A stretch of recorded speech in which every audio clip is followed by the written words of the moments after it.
We are just about a month away from spring football in Norman, Oklahoma, looking to bounce back from 6-7 a year ago. Brent Venables, different offseason for him, of course, has the lay of the land. It's his program fully, a full cycle recruiting class in store as well. We got Parker Thune on the line, OU insider, also 94.7 and 1400 The Ref joining us. Parker, how you doing today? Doing fantastic, Mark. Always a pleasure to jump on with you. I want to continue on that theme that I just mentioned. Brent Venables, that first season for any first-time head coach is a difficult one. Terminology, new coaching staff, relationship building, infrastructure, all those things that he has to establish with a new team and a culture change possibly. So this is the second go around in regards to an off season. Do you notice any changes, any differences, or is he communicated anything in that area? I think the biggest difference, Mark, and kind of the reason why expectations were so high last year for Oklahoma, and perhaps unreasonably so, is when you look at the personnel that makes up this team heading into the 2023 season versus what they had on hand in 2022. I think everybody kind of took it for granted that when Brent Venables and his staff got to town, all of a sudden they were just going to make every single player in that locker room better. They were going to get more out of not just the team, but the individual. And in some cases, that wasn't realistic. I think what everybody failed to reckon with as it pertained to this Oklahoma football team in 2022 is that there quite simply was a ton of dead weight on the roster. Guys that were not good evals, guys that were not good enough to play football at the University of Oklahoma, at least for an Oklahoma Sooners football team that would be a double-digit win program, a college football playoff contender, a team that would rise to the standard at a place like OU. And so you saw, I believe the final tally was 18 scholarship players hit the transfer portal after the season. I'll be honest, Mark, there were maybe 2 or 3 of those guys that the coaching staff viewed as legitimate losses, guys that they were bummed to lose and would have preferred to keep. A lot of it came down to processing guys that were dead weight and had no hope of being top-end starters for a program that could contend for a conference championship and potentially a national championship a few years down the line. So now that Venables and his staff have weeded out a lot of the leftovers from the Lincoln Riley, Alex Grinch years, that a lot of these guys that were just simply taking up roster space, taking up scholarship spots, and taking opportunities away from players that might be better suited for a situation like that.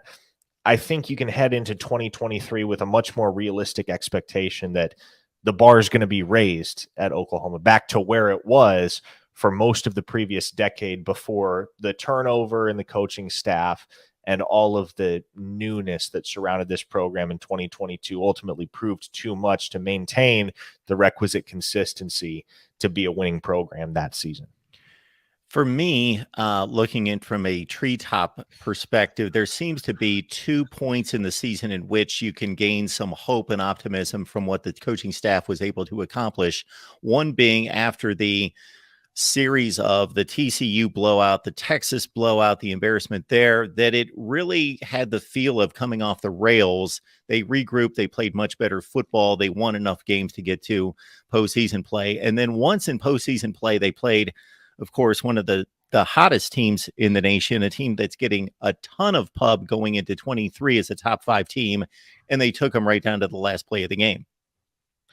Yeah, and look, I understand that some will view it as sunshine pumping or eternal optimism to say that Oklahoma was a better football team than that 6-7 record would indicate. But let's dive a little deeper beyond just the win-loss column for a second, Mark. In a game where Dillon Gabriel played the entire 4 quarters, the Sooners didn't lose by more than 1 possession in any of their 5 losses. Excluding, of course, the TCU game where Gabriel exited in the second quarter and the Texas game where he quite notably didn't play. Other than that, the Sooners' 5 losses were all by 1 possession. They were 0-5 in 1 possession games. And so when you think about the way that the West Virginia game went down, the way the Texas Tech game went down, even the way the Kansas State game went down, their first loss of the season, there were so many instances where that game could have gone differently, but for one play here, one play there. And so, to a certain extent, there's a certain element of chance and randomness to it. And it comes down to having guys that make clutch plays in clutch situations, sure. But it's fundamentally unsustainable for a team to go 0-5 in one possession games multiple years in a row, or even 2 years in a row, right? Some of those close losses are going to turn into close wins. The Sooners just weren't good at winning close games in 2022. And that's something that's easily fixable, given another offseason for these guys to learn the system, both offensively and defensively. And especially when you think about what Oklahoma had in terms of depth at the linebacker position, their 3 starters there were gassed by the end of pretty much every single game because they simply had nobody else to turn to. It was much the same type of situation on the defensive line where they just didn't have the dominant force that they've had in years past with guys like Perion Winfrey, Isaiah Thomas, Neville Gallimore. And so that 6-7 season is unrepeatable. It's not the type of thing that's going to become the norm at Oklahoma. And I would expect, just looking at their 2023 schedule, there are at least 9 wins on that schedule as I see it. But with everything kind of fallen into place the way that it did for OU in 2022, it was almost like the imperfect storm. And I don't think it's something that's, like I said, not something that's going to become the norm at OU. I run these numbers every year. I've gotten into this habit the last 5 or 6 years because I think as college football fans, we are lulled into the thinking that what happened last season is generally going to happen this season. Unless there's a major change, I think the elite of the sport have lulled us into thinking, well, it's usually Georgia, Ohio State, Alabama. So nothing really changes from year to year. There is total flux in the rest of the Power 5.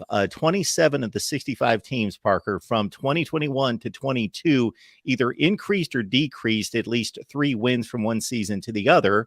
And I see Oklahoma as a prime candidate to do exactly that. 7 of the 10 in the Big 12 did that, either had that kind of ascension or descension in one particular year. And now you've got the influx of 4 new teams to provide possibly, I know they're quality programs, but they do come in from the group of 5 for some additional wins there for the remaining 10. Yeah, and you make a good point. There is a ton of fluctuation, especially in a league like the Big 12, where I would say when Oklahoma's not in power, there's really not a consistent power.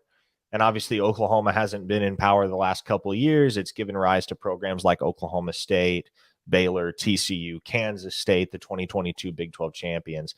But I'm going to go off the top of my head here, looking at their 2023 schedule. Oklahoma should be, and I want to emphasize should be, because as we learned last year with not only Oklahoma, but several teams across the country, what should happen doesn't always happen. There are a myriad of things that can cause things to go haywire, right? But realistically, Oklahoma ought to be 3-0 in non-conference against Arkansas State, SMU, and Tulsa.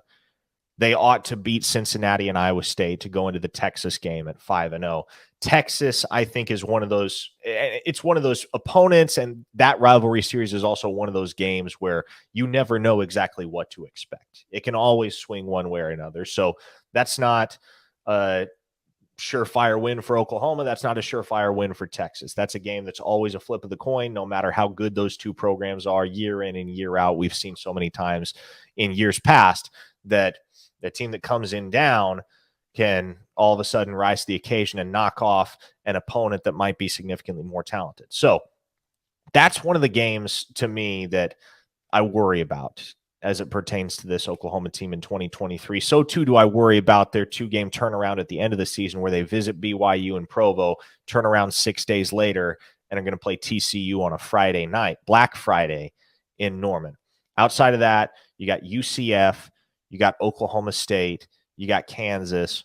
All 3 of those games should be wins. And gosh, off the top of my head, I can't remember who that 12th opponent is on the schedule. It'll come to me.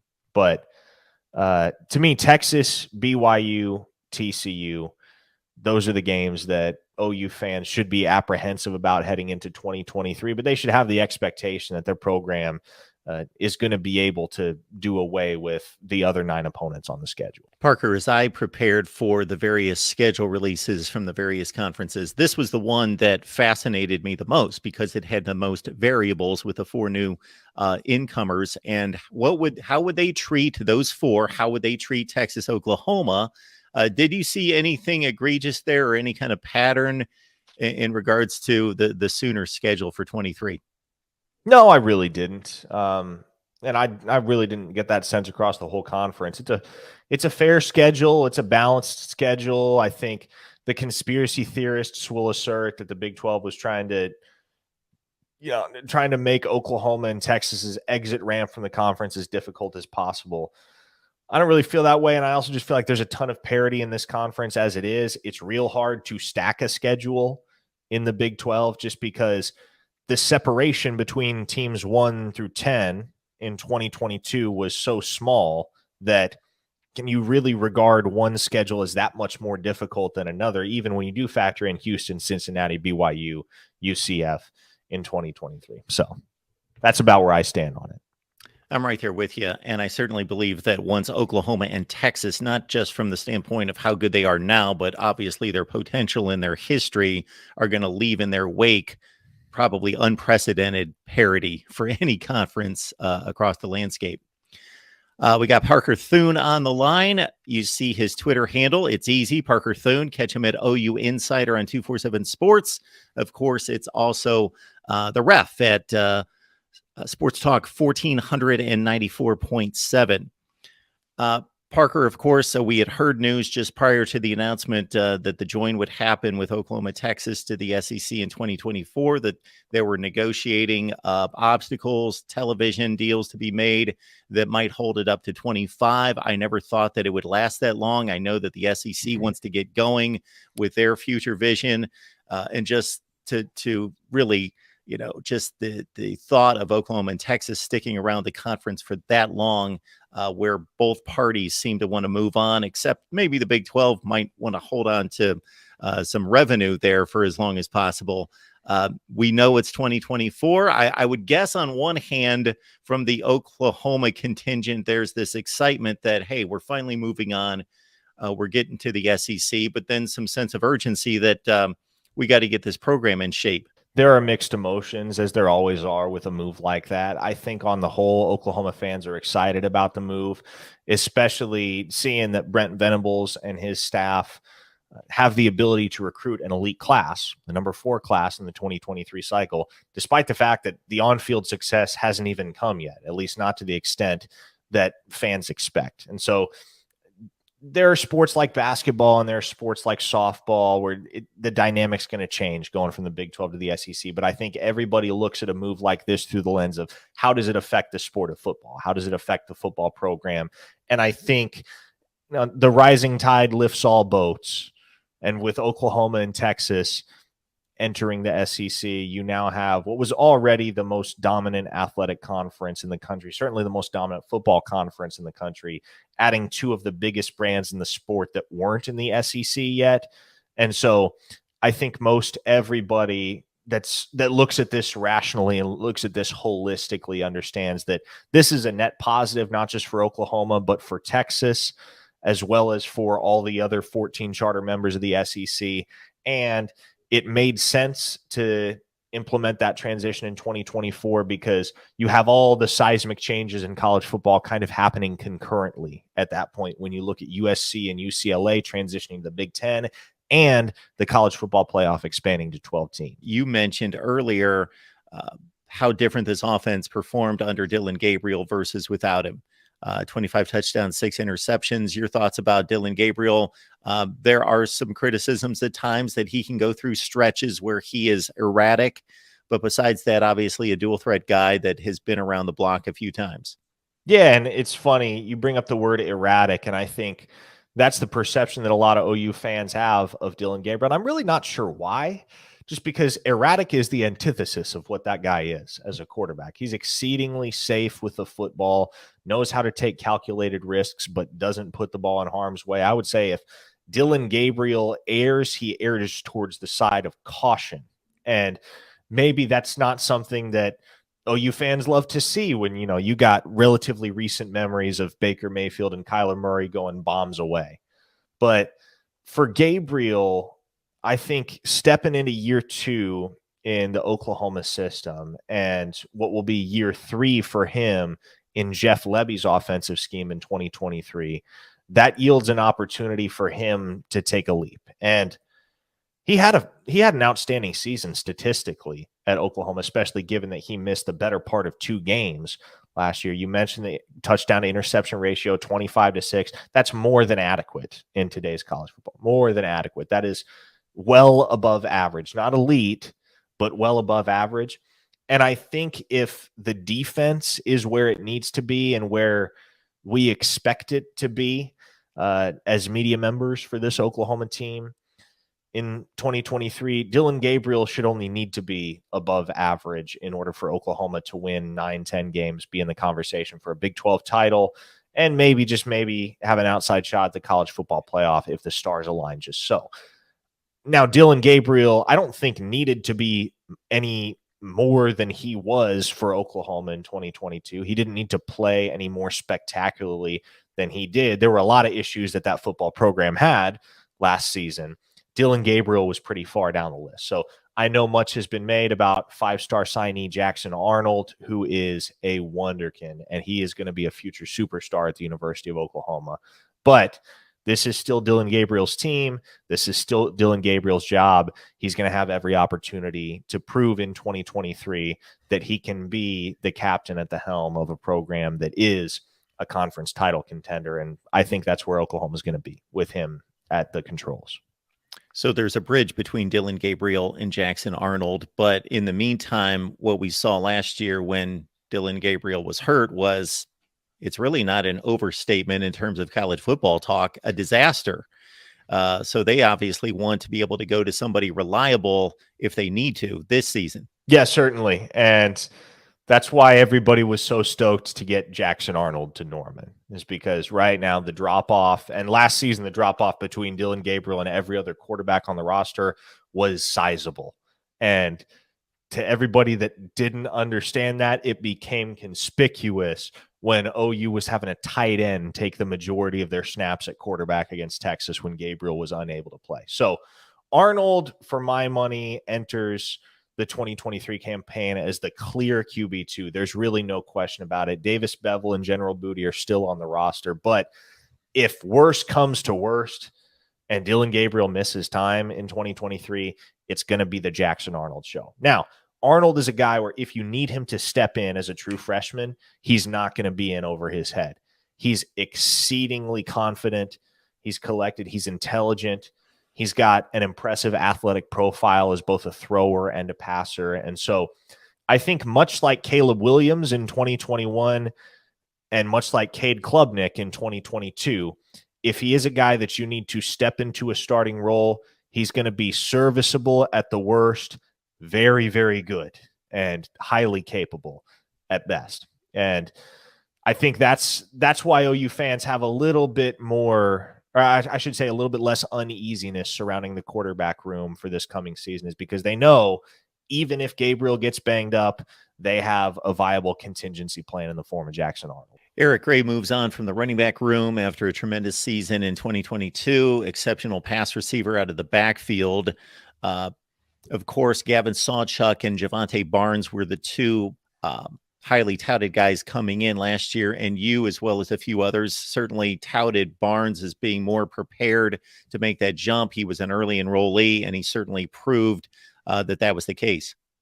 Yeah, Javonte Barnes, I think at this point with Eric Gray moving on, I don't think it's a question that Javonte Barnes is the most complete back in this Oklahoma backfield, but I think many are quite excited to see what the Thunder Lightning dynamic looks like between him and Gavin Sawchuk. And Oklahoma has developed a reputation, particularly over the last 20 years, I would say, regardless of who the head coach has been, the offensive coordinator has been.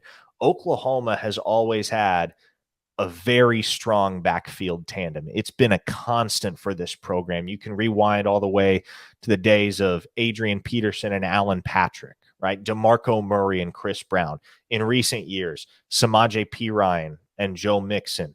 Kennedy Brooks and Trey Sermon.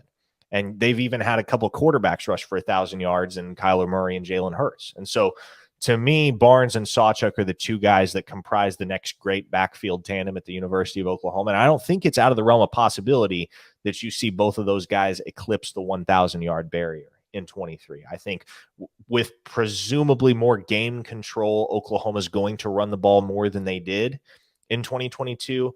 And what you saw in 2022, especially with Eric Gray's eye-popping numbers, is that there's more than enough touches and more than enough yardage to go around for both of those guys to be sitting comfortably within the 1,000-yard spectrum in 23. And they're not going to be the only ones to get looks in the backfield. Marcus Major, a fifth-year senior, he's going to have an opportunity. Dalen Smothers is an incoming true freshman, 4-star kid from the state of North Carolina that I really, really like. Speed guy, kind of in the same vein as Sawchuk, although not quite as fast. Sawchuk's one of the fastest running backs in the country.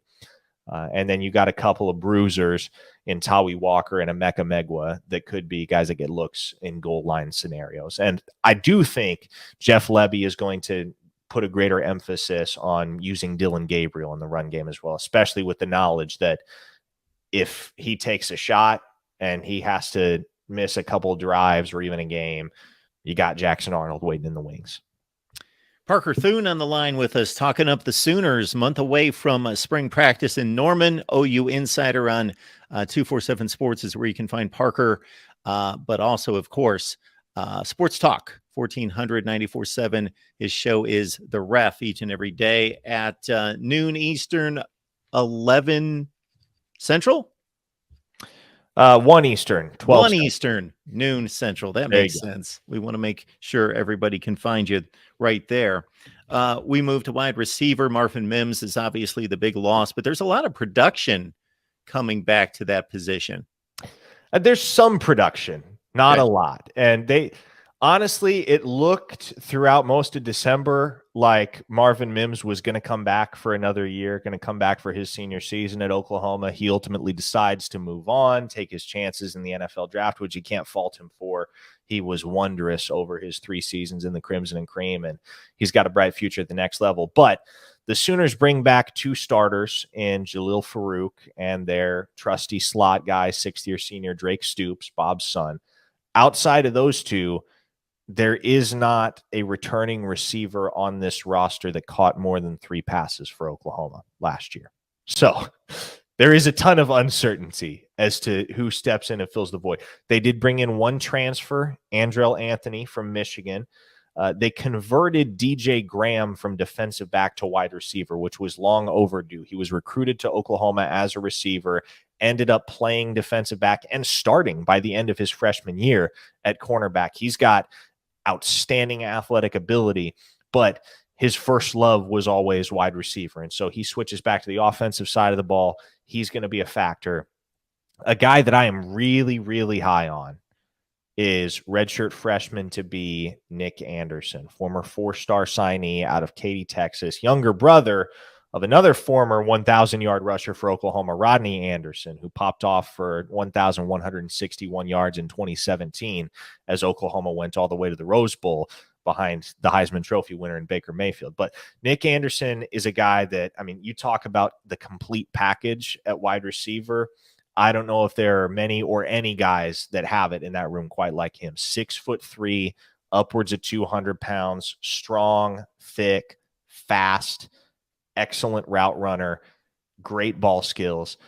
He sat out most of the 2022 campaign with a nagging injury, and it really cost him a chance, I think, to be a crucial contributor at wide receiver for Oklahoma. He and Jaden Gibson were the 2 guys that Oklahoma signed in the class of 2022, and Gibson is kind of the guy that gets a lot more of the buzz just because he is so tall, 6'5", pushing 6'6", from the state of Florida. He was a guy that Oklahoma flipped late in the cycle from Florida.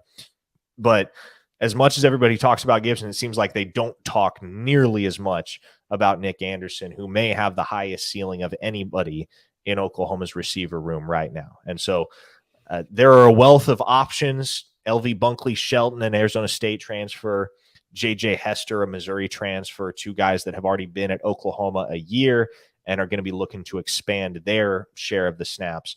But to me, I think the conversation at wideout starts with Farouk, Stoops, Nick Anderson, and then rising sophomore Gavin Freeman, a preferred walk-on who ended up supplanting much more seasoned veterans and guys that were much more ballyhooed recruits than himself last year as a true freshman. Andrew Anthony had a enormous game 2 seasons ago against Michigan State. He just flashed against the top 10 team in the country for the Wolverines, and then just disappeared and was pretty non-existent last season. So Parker, my question to you is, if none of these others guys are able to ascend in their first year, are Stoops and Farouk at the level that you would want at a place like Oklahoma to be the 1 and 2 options?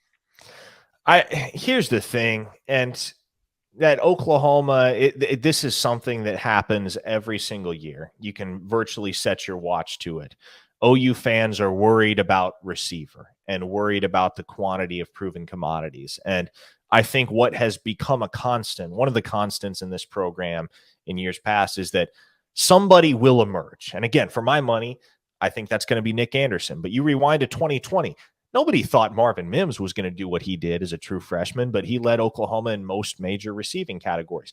OU also has Austin Stogner coming back, a tight end that they signed as a high 4-star kid in the class of 2019, spent 3 years at Oklahoma, transferred prior to the 2022 season to South Carolina to reunite with Spencer Rattler. Well, he spends 1 year at South Carolina, only catches 20 passes, decides, you know what? I was more home at Oklahoma anyway.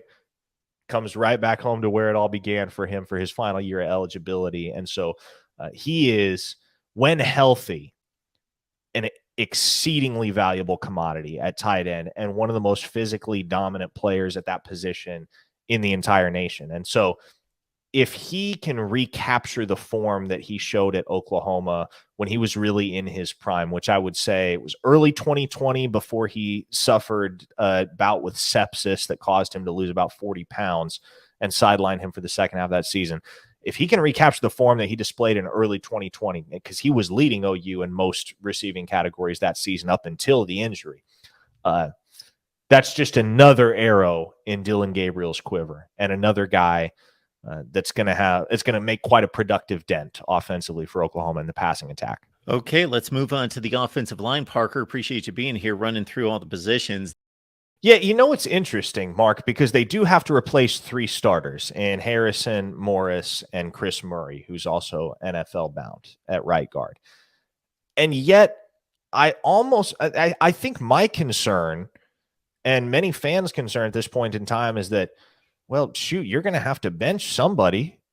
You almost got too many guys than you could make room for right now on the offensive line, because take, for example, the 2 offensive tackle spots. You can have 2 starting tackles, right? The Sooners brought in Walter Rouse from Stanford. Tyler Guyton is a guy that saw quite a bit of action and made several starts at right tackle a year ago, a guy that's 6'7", 325 pounds, played tight end at one point. At TCU. He spent 2 years at TCU before transferring to Oklahoma. The coaching staff is very, very high on Tyler Guyton, and he's a guy that's going to have a lot of NFL draft stock within a year or two as an offensive tackle, especially if he continues to pack on good weight. So beyond those 2, you have a guy in Jacob Sexton that's coming off an ACL injury he just suffered in the Cheez-It Bowl against Florida State. So it's a bit uncertain what his status is going to be heading into fall camp. But Jacob Sexton was a guy that showed up on campus as a true freshman in 2022 and instantly was pushing for a starting spot. He was second string at right tackle behind Wanye Morris. And from everything I heard from folks within the Switzer Center, stuff that was going on behind the scenes, people with access to practice, they said, look, Jacob Sexton is a guy that's probably not going to play just because Harrison and Morris are there, but if he needed to start as a true freshman, he could absolutely do it. So you got in Rouse, Guyton, and Sexton, 3 guys that are more than capable of being starting tackles. You're only going to be able to pick 2. Similarly, at offensive guard, the one incumbent starter outside of center Andrew Rame is your left guard, McCade Mattier. But you bring in a Miami of Ohio transfer in Caleb Schaefer, who was a 4-year starter for the Red Hawks. Savion Byrd, former top 100 prospect, and a guy that many within the building are very, very high on, a guy that it seems has been on the precipice of a breakthrough the last couple of years. And then rising sophomore Jake Taylor, another huge prospect, every bit of 6'6", 320 pounds, saw quite a bit of action as a freshman in certain situations, certain packages. So you have 4 guys, I think, that are going to be capable of starting at guard, and you're only going to be able to pick 2. So Bill Bedenbaugh has a ton of depth in his room. That's not even to make any mention of true freshman Caden Green, a guy who was a top 100 signee in this most recent 2023 cycle. He can play tackle, he can play guard, he can play center, already exceedingly college ready at 6'5", 315 pounds. So when you look at the offensive line picture for Bill Bedenbaugh, he's almost got more than he knows what to do with. And it may be the case that he loses a couple of guys to the transfer portal this coming offseason simply because there's no viable path to playing time for them at Oklahoma. So again, it's much like the wide receiver room in that, in terms of proven experience at certain positions, you don't really know what you have yet, but what you do know is you got a lot of guys that have demonstrated in situational action that they're capable of holding their own and at times dominating. The Sooners had, you rewind to the Cheez-It Bowl, for instance. That was a second string offensive line. Wanye Morris wasn't playing. Anton Harrison wasn't playing. Jacob Sexton left that game with an injury. I don't believe Andrew Rame played, if my memory serves me correctly. I'm fairly certain by the end of that game, they had second string or third string offensive linemen across the board. They dominated an outstanding Florida State front 4 in the trenches all night long, especially when it came to run blocking. And so given what we've already seen from so many of these guys that have played in some capacity on Oklahoma's offensive line, I think there's a lot of confidence that this is going to be a dominant run blocking team and a team that's going to be able, and a line that's going to be able to keep the pocket clean for Dylan Gabriel. Green, one of 5 top 100 players in this 2023 class, and he may not even be forced into duty with that kind of depth and starting spots, especially the tackle position. And you mentioned Rouse, of course, and outlined him. He played a ton of football at Stanford and was well thought of. And I know on your 247 rankings, one of the best players in the transfer portal, according to 247 Sports. Great stuff with Parker Thune. Again, we want to make sure that you can catch him each and every day. It's at 1 p.m. Eastern. It's at noon Central Time as I search for the banner there. There we go. OU Insider 247 Sports. And of course, the Ref on Sports Talk 1494.7. Those are just, of course, places to find Parker, but it's easy on Twitter at Parker Thune. And Parker, we want to make sure that people have the easiest access to you and your various platforms there. So the best way to find the show each and every day. Best way to find the show would be, if you're not local to Oklahoma, on the KREF app. You can download that via the App Store. And also all of the programs every single day are posted as podcasts on all your various podcast streaming platforms. So that's the place, or the various places, I should say, where you can find the program. And if you're an OU fan, there's no better place to be than OUinsider.com for all of your VIP behind-the-scenes information on all things Oklahoma football and recruiting from myself, Brandon Drum, and Jesse Crittenden. Parker, thank you so much for stopping by and laying down the knowledge for us. Absolutely, Mark. Take care.